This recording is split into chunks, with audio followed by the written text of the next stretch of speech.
So what is the internal resistance of a cell? We are going to start.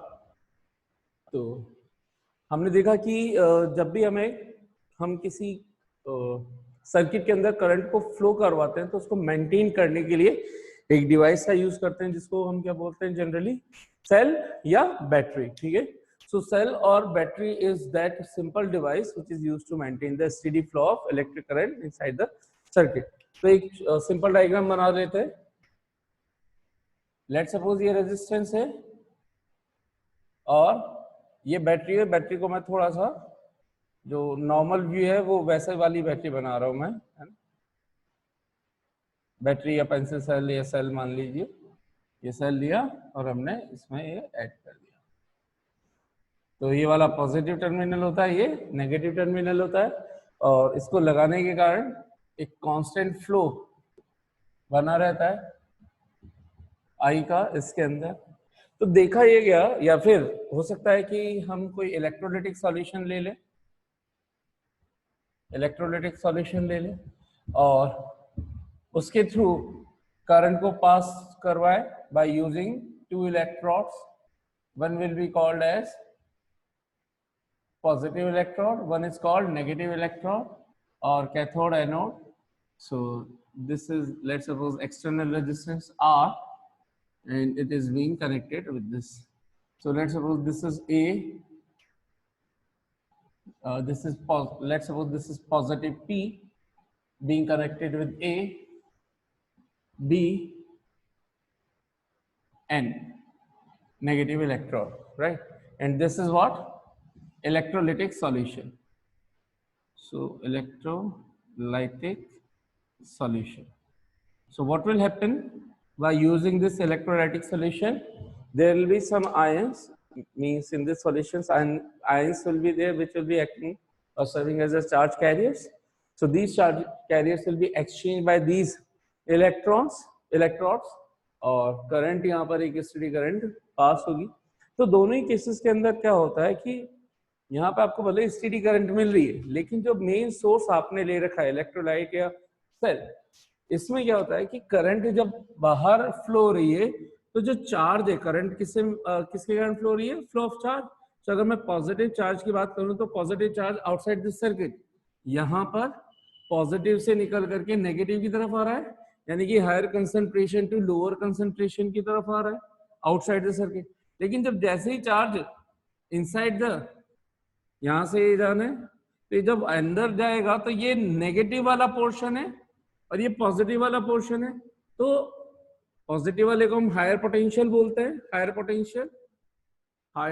Potential not concentration है ना. Concentration is different thing, higher potential is different thing. ठीक है. Higher potential, lower potential. So plus Q charge inside the cell या यहाँ पे electrolyte के अंदर, वो कैसे फ्लो करना है उससे ज्यादा बेटर, क्योंकि इससे समझ में आता है, इसलिए मैंने इस डायग्राम को ले रखा है ना. सो प्लस क्यू माइनस से प्लस की तरफ जा रहा है. बाहर ये जा रहा था प्लस से माइनस की तरफ, अंदर जा रहा है माइनस से प्लस की तरफ. अब इसके अंदर क्या होंगे? सेल भी क्या है? कुछ केमिकल से मिलकर के बना हुआ है. उस केमिकल के खुद के जो मॉलिक्यूल्स वगैरह है, एटम्स वगैरह है, आयंस वगैरह, वो भी यहाँ पर जब ये इनिशियली है तो ये फिल्ड हुए. अब जो चार्ज, ये एक चार्ज निकला, उसी टाइम पे दूसरा चार्ज इधर से आने की कोशिश करेगा. वो जैसे ही आएगा यहाँ पर वो इनसे टकराता हुआ चलेगा. इसका मतलब कोलिजन्स होंगे, और कोलिजन होने का मतलब जो है तो वो है कि अगर बिल्कुल खाली होता तो कोई कोलिजन नहीं होते, एक चार्ज आता. वही चार्ज अगर बिल्कुल उसको खाली मान लेता मैं तो एक सिंगल चार्ज गया, सिंगल चार्ज आ गया.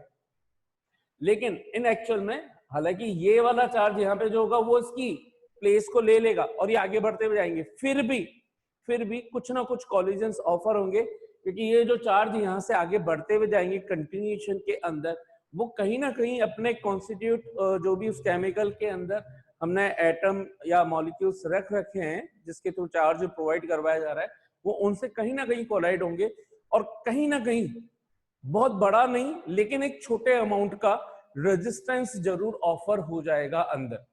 तो ऑब्वियसली बात है कि हम ये बोल ही रहे हैं कि रेजिस्टेंस ज्यादा नहीं हो सकता, क्योंकि ये प्लेस, इसकी जगह ये आ जाएगा, इसकी जगह ये आ जाएगा, इसकी जगह, तो एक के बाद ये एक आगे बढ़ते हुए जाएंगे. तो कोई बहुत ज्यादा कोलिजन्स तो नहीं हो रहे हैं, बिल्कुल सही बात है.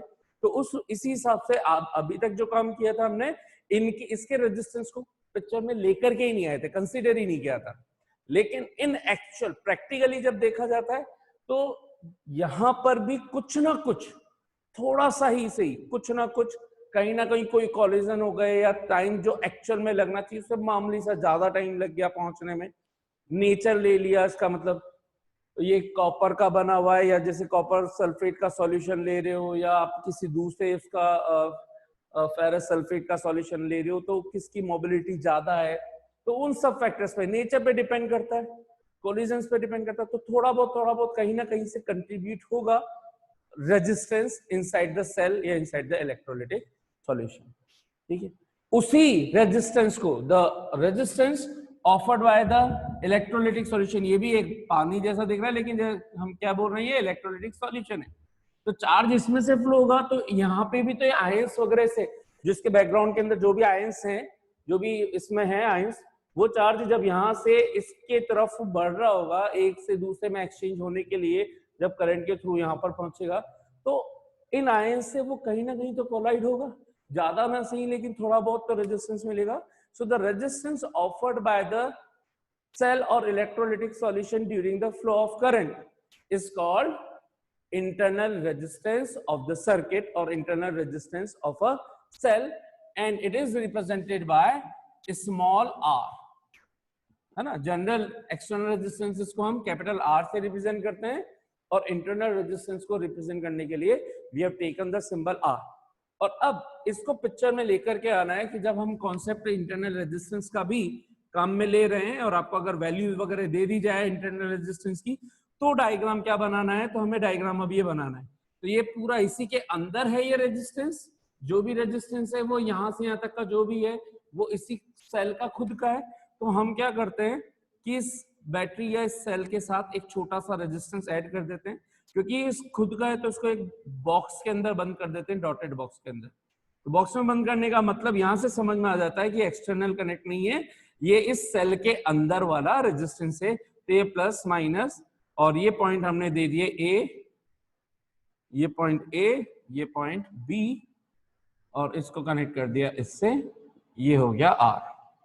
ठीक है, अच्छा तो मेरे हिसाब से पहले तो ये बताइए कि आप लोगों को कितनों को इंटरनल रेजिस्टेंस का कॉन्सेप्ट समझ में आ चुका है।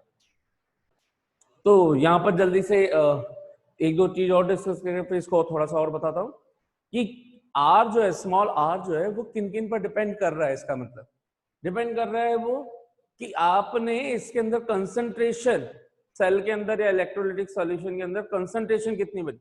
जितना ज्यादा कंसंट्रेशन भरोगे, no doubt potential electric current उतनी ज्यादा अमाउंट में मिलेगी, लेकिन साथ ही साथ यहाँ कोलिजन्स की प्रोबेबिलिटी बढ़ जाएगी। तो हम ये कह सकते हैं कि उनके बढ़ने के साथ साथ ये आर भी तो अंदर बढ़ रहा होगा, इंटरनल रेजिस्टेंस भी क्या हो जाएगा। अगर आप इलेक्ट्रोलाइटिक सॉल्यूशन की कॉन्सेंट्रेशन को ज्यादा ले रहे हो तो ज्यादा अमाउंट की पॉसिबिलिटी बनती है कि ज्यादा नंबर ऑफ कोलिजन्स हो जाए, ज्यादा टाइम लग जाए। तो इसका मतलब एक तो हो गया कि कॉन्सेंट्रेशन पर डिपेंड कर रहा है, दूसरा टाइमिंग पर भी डिपेंड कर रहा है कि कितना टाइम लग रहा है। वो टाइमिंग किसके कारण भी हो सकता है कि आपने लेंथ कितनी ले रखी है या सेपरेशन बिटवीन टू इलेक्ट्रोड्स कितना ले रखा है। एक तो यहाँ पे बिल्कुल लॉन्ग फ्लास्क और पास पास लगा रखा हो, एक बहुत सेपरेट कर रखा हो, तो चार्ज को जब ये करंट यहाँ पे आए तो वो जो अपना चार्ज डिपॉजिट करे उसके बाद वो आयनिक फॉर्म के अंदर सॉल्यूशन में फ्लो हो, तो एक पॉइंट से दूसरे पॉइंट तक जाने में कितना टाइम लग रहा है, यानी कि उनके बीच की लेंथ पर डिपेंड कर जाएगा, है ना। ज्यादा लेंथ होगी तो ऑब्वियस सी बात है ज्यादा टाइम लगेगा, कम करंट तो एक्चुअल में होनी चाहिए जितना मिलना चाहिए था उससे, तो रेजिस्टेंस इंक्रीज वगैरह हो जाएगा। ठीक है, और क्या हो जाएगा, नेचर पे डिपेंड करता ही है। ठीक है, नेचर हो गया, इसकी लेंथ या और एरिया की अगर बात करें तो क्रॉस सेक्शनल एरिया अगर इनका ज्यादा बड़ा होगा, जल्दी से चार्ज चला जाएगा, ज्यादा अमाउंट में जाएगा, तो रेजिस्टेंस ऑब्वियसली बात है ज्यादा एरिया कवर कर लेगा, या यहाँ पर ज्यादा इसको फैलने का टाइम मिल जाएगा, तो कोलिजन एज कंपेयर टू कम हो सकते हैं। तो resistance generally area of electrodes बढ़ने पर या इसका एरिया बढ़ाने पर थोड़ा इंटरनल रेजिस्टेंस कम हो जाता है। हालांकि वैसे खुद ही अपने आप में बहुत कम होता है, लेकिन फिर भी एरिया और बढ़ा दोगे इलेक्ट्रोड्स का या फिर सेल का फ्लो वाला एरिया, टर्मिनल एरियाज, तो वो और ज्यादा थोड़ा पहले से कम हो जाएगा इंटरनल रेजिस्टेंस। कंसंट्रेशन बढ़ाओगे तो प्रोबेबिलिटी इंक्रीज होने की होगी, एरिया बढ़ाओगे तो इंटरनल रेजिस्टेंस के डिक्रीज होने की प्रोबेबिलिटीज बढ़ेगी। ज्यादा लेंथ रखोगे तो इंटरनल रेजिस्टेंस ज्यादा इंक्रीज होने की प्रोबेबिलिटीज बढ़ती है, यानी कि ज्यादा बढ़ता है। तो ये सारे फैक्टर्स पर ये डिपेंड करता है कौन, इंटरनल रेजिस्टेंस। इसको रिप्रेजेंट करने का तरीका ये है। अच्छा, ये जो बैटरी है, अगर जब तक हमने इसको कनेक्ट नहीं कर रखा सर्किट के साथ, तो जो भी पोटेंशियल डिफरेंस ऑफर किया जाता है that is called what, EMF, electromotive force, ठीक है। तो उसको सिंबल स्मॉल ई से रिप्रेजेंट करते हैं, EMF. EMF is what, the maximum potential difference offered by any cell और electrolytic solution whenever they are in open circuit, that means when the current is not flowing through the circuit, then the potential difference offered by the source of current is called EMF. इसका मतलब ये maximum potential होता है कब, जब ये open circuit में हो, ऐड नहीं कर रखा हो हमने, ठीक है। और ये इसका खुद का रेजिस्टेंस आ जाता है पिक्चर में जैसे ही करंट फ्लो होती है इसके थ्रू।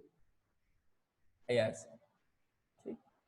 तो अगर मैं आपसे पूछूं कि पोटेंशियल डिफरेंस, अगर यहाँ पे पोटेंशियल डिफरेंस पूछूं, तो अभी तक तो हम यहाँ का पोटेंशियल डिफरेंस, यहाँ का पोटेंशियल डिफरेंस सेम बोल देते थे कि ये V है, ये V होगा। तो अब सोचते हैं कि if I will be asking the potential difference across R, तो R देखा हमने, R कौन से टर्मिनल्स पे कनेक्ट है, A, तो यहाँ पे भी A ही होगा, ये B है तो ये भी B होगा।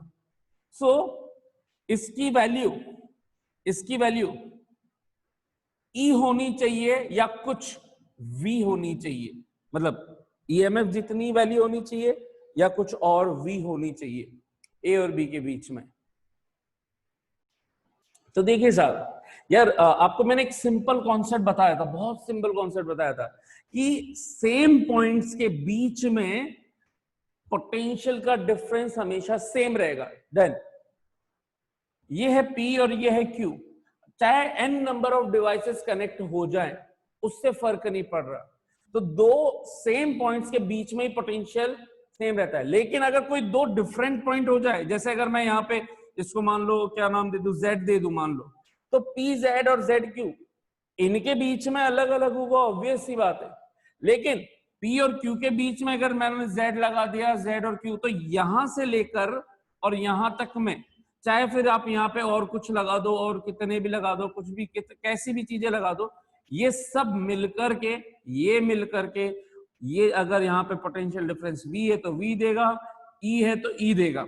अब यहाँ पर ध्यान से समझो कि ये A और B के बीच में R है, लेकिन जो E है वो अब A और B के बीच में नहीं है। ध्यान से देखें, A और B के बीच में तो एक और रेजिस्टेंस आ चुका है, स्मॉल r।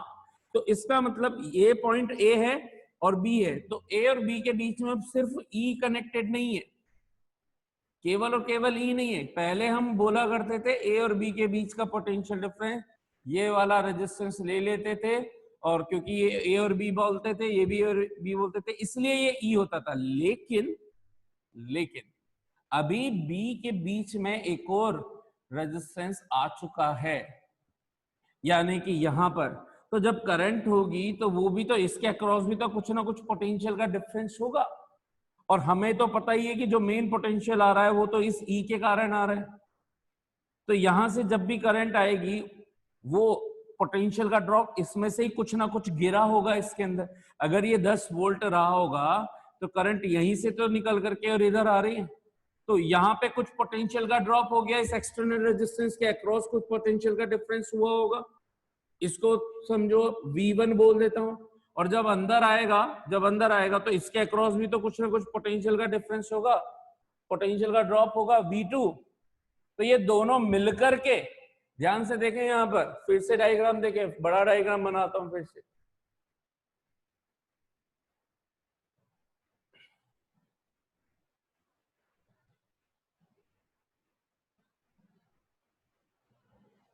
ये है A, ये है B। A और B के बीच में यहां दो डिवाइस कनेक्ट है, यहां एक डिवाइस कनेक्ट है।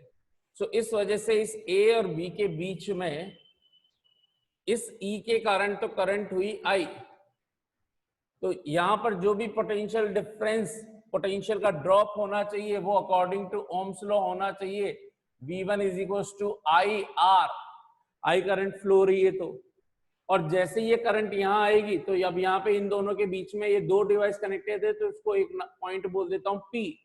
तो अब यहाँ पे AB के बीच में एक AP है और एक PB है, दो डिवाइस कनेक्टेड, इन दोनों का कॉम्बिनेशन या तो V1 के बराबर हो, क्योंकि V1 A और B के बीच में कनेक्टेड है तो A और B के बीच में E, AP और PB वाले कनेक्टेड, या फिर ये बोल दो कि इसमें से कुछ पोटेंशियल का ड्रॉप हो गया। अगर इसको समझने के हिसाब से समझाओ, मान लीजिए कि 10 वोल्ट टोटल था, उसमें से इतना ड्रॉप यहाँ चला गया, लेट सपोज 8 वोल्ट का ड्रॉप यहाँ पे हो गया, तो भाई रिमेनिंग 2 वोल्ट कहाँ जाएगा? वो 2 वोल्ट इसी के तो अक्रॉस आएगा, इस आर के अक्रॉस, क्योंकि करंट इसमें से भी तो आई फ्लो होगी, तो यहाँ पे भी तो एक V2 होगा और वो आई स्मॉल आर होना चाहिए। और क्लियरली ध्यान से देखें तो सीरीज के अंदर दो रेजिस्टेंसेस हो गए, तो उन दोनों का एडिशन डायरेक्ट होगा, रेजिस्टेंस का एडिशन, और सीरीज के अंदर वोल्टेज भी डायरेक्ट ऐड होते हैं, तो ई की वैल्यू दो पोटेंशियल ड्रॉप वाली ही तो आनी चाहिए। तो क्लियरली ए और बी के बीच में ई नहीं है, यहाँ ए और पी के बीच में ई है, इसलिए ए और बी के बीच में यहाँ पे ई नहीं हो सकता। क्या होगा? कुछ और होगा। कितना होगा? IR जितना होगा। ठीक है, तो ये this is the difference, this is called, वो जो पोटेंशियल का ड्रॉप हुआ that is called terminal potential difference. Terminal potential difference, ये जो V1 है, terminal potential difference across R, या टर्मिनल वोल्टेज। ठीक है, जो मैंने आपको शुरू में भी बताया था। तो EMF वो है जब सर्किट ओपन होता तो उस टाइम मैक्सिमम वोल्टेज कितना होता है। जैसे EMF को आप क्लोज सर्किट में लाए, इसमें से करंट चालू हो गई, तो इसका वोल्टेज अब यहां पर ड्रॉप हो गया, तो ये टर्मिनल पोटेंशियल डिफरेंस, टर्मिनल्स के अक्रॉस पोटेंशियल का डिफरेंस। तो ए और बी टर्मिनल्स के अक्रॉस पोटेंशियल का डिफरेंस कितना हो चुका है? IR। इसी तरह से बी और पी के बीच में पोटेंशियल का डिफरेंस कितना, ड्रॉप या डिफरेंस कितना आ चुका है? I small r। These are the two drops, ये दोनों मिलकर के ओवरऑल E होने चाहिए। तो क्लियरली ए और बी के बीच में पोटेंशियल नहीं होगा। कोई कहे कि सर ऐसे समझ में नहीं आ रहा, ए और बी के बीच में अगर ये V1 है तो फिर यहाँ पे भी तो V1 होना चाहिए। बिल्कुल होना चाहिए, लिख लो, ये लो, ए और बी के बीच में दोनों तरफ ऊपर और नीचे वालों को देख लेते हैं। VAB ऊपर लिख रहा है V1, नीचे देखे तो E और V2, तो ये होना चाहिए E प्लस V2। ठीक है, अब E प्लस V2, तो E प्लस V2, ये एक तरह से V1 माइनस V2, इस तरीके की ये सिचुएशन बननी चाहिए। ये माइनस साइन क्या बता रहा है कि ये इंटरनल है, अंदर जा रही है, अंदर की तरफ चार्ज एंटर कर रहे हैं। ठीक है, इसमें से कुछ ना कुछ वोल्टेज का ड्रॉप हुआ है इसके अक्रॉस। कैसे हुआ है कि अगर यहाँ पे ये 8 वोल्ट था, ये 10 था और ये 2 वोल्ट आया, तो देखो ना आंसर, ई का आंसर कहाँ पे गया? ई का आंसर 10 माइनस 2 कहाँ पे लिखा मैंने? ये देखो, इसमें लिखते हैं यहाँ पे 8, और इसको हमने अभी नेगेटिव बोला है कि ये जो V2 होना चाहिए वो क्या होना चाहिए? नेगेटिव। तो इसको क्या लिखूंगा? 10 माइनस 2, तो ये 8 इस तरीके से आता है। तो बाहर से देखोगे तो आपको E is equal to V1 plus V2 समझ में आना चाहिए, अगर सीरीज को फॉलो करते हुए आप काम कर रहे हो तो। ये अंदर की तरफ है और अंदर charges are moving from negative to positive inside the cell. Outside the circuit it is flowing from positive to negative. That's the difference. यहाँ पर lower concentration to higher concentration flow होगा, तो ऑब्वियस सी बात है कि जो भी अंदर का V होगा वो नेगेटिव लेना पड़ेगा। इसलिए ही तो ये जो 2 वोल्ट है यहाँ पे मैंने -2 करना पड़ा है मुझे, तो 10 माइनस 2 अंदर का जब ले रहे हो। आप बाहर की तरफ से कैलकुलेशन मैथमेटिकल बैठाना चाहते हो तो फिर आप इसके हिसाब से चलोगे, तो इस E के हिसाब से अब चलोगे तो आप देखो 8 और +2, फिर आप भले ही उसको +2 ले। अगर आप इसके हिसाब से चलना चाह रहे हो, इसको मेन सोर्स मान रहे हो, उसको एज ए एक्सटर्नल में मान रहे हो, है इंटरनल, लेकिन आप उसको सीरीज में ले रहे हो तो इसका मतलब तो ये हुआ ना कि ये भी इसके साथ एक तरह से एक्सटर्नली कनेक्टेड होता, तो उसके अकॉर्डिंग फिर आप जैसा इसमें प्लस ले रहे हो तो वो भी उसके साथ भी प्लस ही लोगे। सो मेरे हिसाब से आई गेस ये पिक्चर आप लोगों के माइंड में क्लियर हो चुकी है, कितनों को ये सब कुछ समझ में आ गया। तो जल्दी से अब इस करंट, इंटरनल रेजिस्टेंस, ईएमएफ और इनके बीच में क्या निकाल लेते हैं, रिलेशन निकाल लेते हैं, ठीक है, ताकि सिचुएशंस थोड़ी सी समझ में आए और जब भी इंटरनल रेजिस्टेंस का कॉन्सेप्ट आए तो आप उसको अप्लाई कर पाए। दिस इज कैपिटल आर,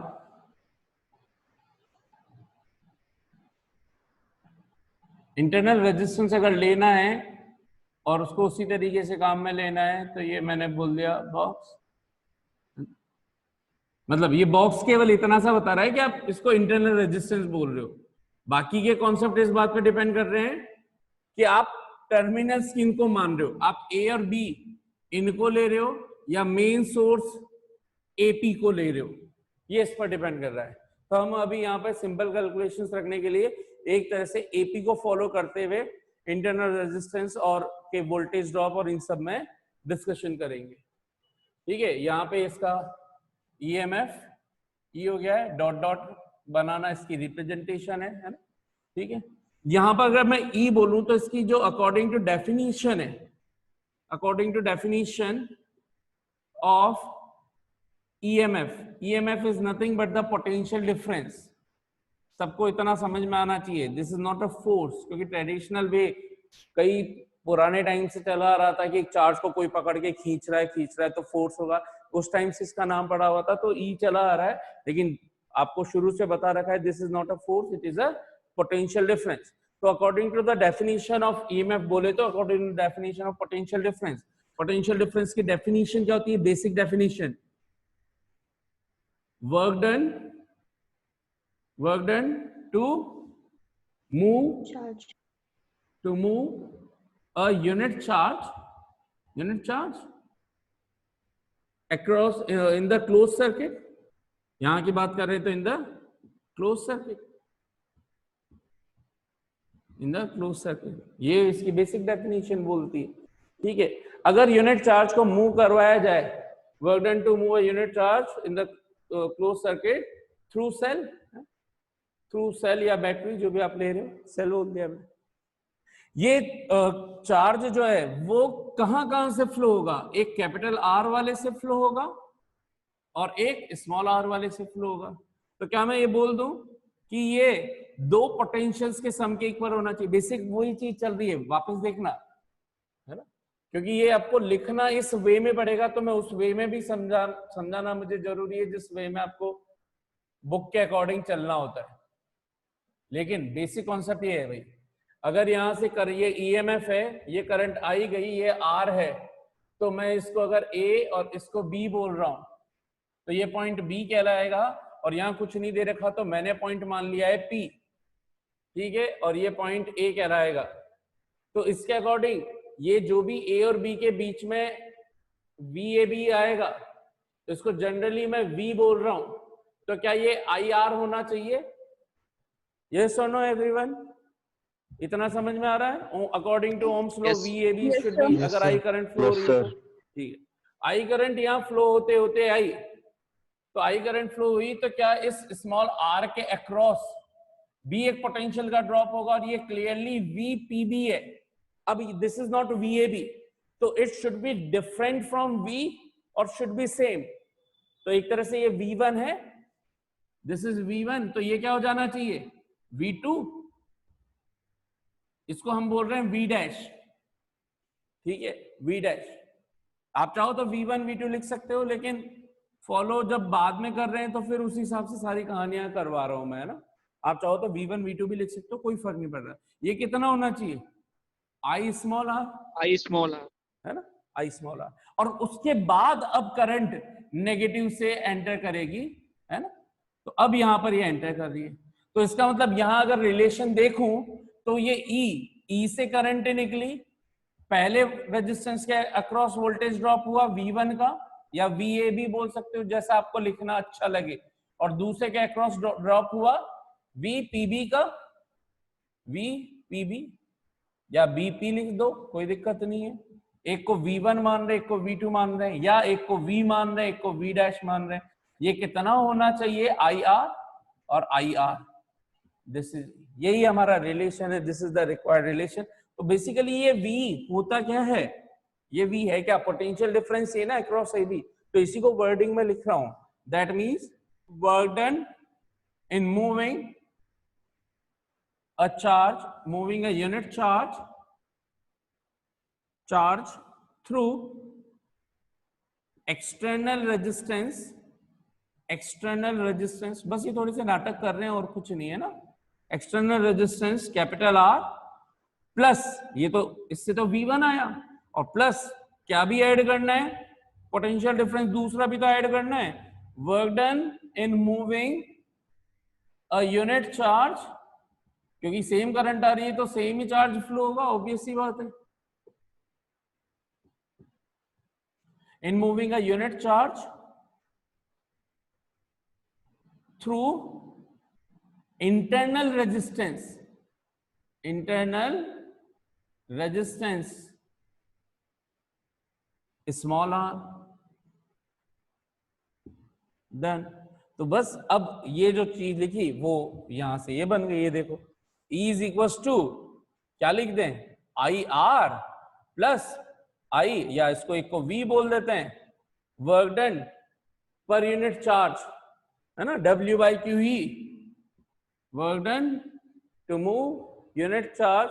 क्या बोला जाता है? Electric potential. तो इसको एक को V बोल दिया, एक को V डैश बोल दिया। ये V हो रहा है according to Ohm's law IR, V dash हो रहा है I स्मॉल r। ये हमारे पास मिल गया, ये सेम ही चीज लिखी, कुछ भी कोई अलग चीज नहीं लिखी। तो क्या यहां से स्मॉल r की वैल्यू हमें मिल गई कैसा? तो स्मॉल r की वैल्यू निकालना चाहें या कैपिटल I की वैल्यू निकालना चाहे, पहले कैपिटल I निकाल लो, एक काम करो। तो कैपिटल I कॉमन आ रहा है, ये बना R प्लस R। दो तीन रिजल्ट अलग अलग फॉर्मेट में देख लेते हैं इसी रिलेशन से, एक ही रिलेशन से, ठीक है। बाकी अगर कुछ भी छूटता है तो नेक्स्ट क्लास में भी कर लेंगे, अभी क्लास से कर लेंगे। IR is equals to E, so I की वैल्यू क्या हो गई? E upon R plus R, ठीक है। ध्यान से देखें तो जो मैं आपको फॉर्मूला शुरू से बताता आ रहा हूं ये उसी को फॉलो कर रहा है। मैं, आपने देखा होगा क्वेश्चन सॉल्व करते टाइम कैसे लिखता हूं, I total, V total, R total, क्या ऐसे ही लिखे थे मैंने क्वेश्चंस वगैरह? ध्यान से देखो, क्या ये अभी भी यही चीज है कि नहीं है? V total upon R total. Yes sir. क्या I टोटल यहाँ I है?